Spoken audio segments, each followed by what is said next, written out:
Shalom, and welcome back to B'nai Noach Academy, Thoughts on the Torah.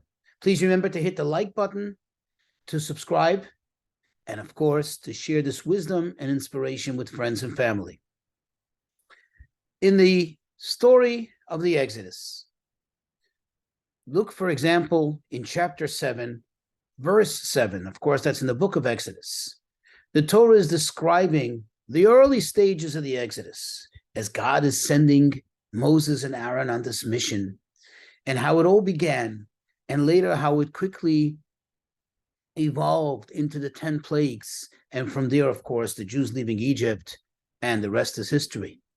Well, the Torah makes it a point to tell us, to give us somewhat of a little bio on Moses and Aaron, to give us their pedigree.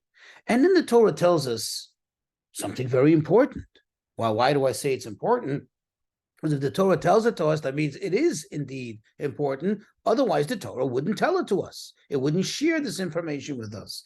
The Torah tells us that Moses was 80 years old, and his brother Aaron was 83 years old when they first came to Pharaoh. There could be many reasons why the Torah is telling us, and indeed there are. First of all, it gives us a little perspective, an idea historically how long the enslavement was for, how long the Jews actually were in Egypt, and so on and so forth. But what message does it carry to us, to you, to me, especially living in contemporary times?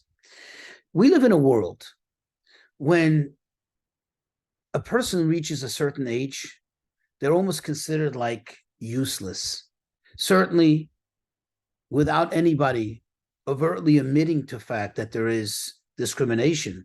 But a person who's older has a more difficult time finding a job, especially in certain sectors. Well, obviously, if you're going to apply for a moving company job and you're 67 years old, obviously you're not fit for the job. But I'm talking about professional corporate jobs.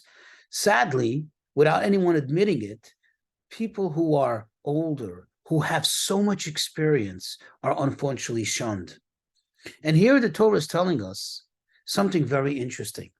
It's not only the people outside of you that need to appreciate the fact that you're older and you have so much wisdom, so much experience that you have accumulated over the years, but you yourself, you the person. Perhaps when we get older, we start to give up on some of our dreams, some of our ambitions. Perhaps we feel like it's too late to start something new. It's too late to pursue those ideas that we had in life, because after all, we're so old. And what's the point? What's the purpose? Are we even going to succeed? Do we have the energy? Do we have the stamina? And if we do, and we succeed, how long are we going to get to enjoy it? The Torah tells us Moses, the most famous person in history, who affected all of mankind to the end of days. Remember, he was instrumental in delivering the Torah. Even those who do not admit it, they too follow the Torah to some degree, because their religions are all offshoots of the Torah. So Moses is the inspiration, and he is the guide, and he is the teacher, so to speak, for all mankind for all time. When did he begin his career? When did he start this? 80 years old, at a time when most people are ready to throw in the towel. And this is a message for us. As long as you're alive, as long as God gives you strength, as long as God gives you the energy, don't give up on your dreams. Don't give up on your plans. Do not give up on your ambitions. It's, of course, within reason.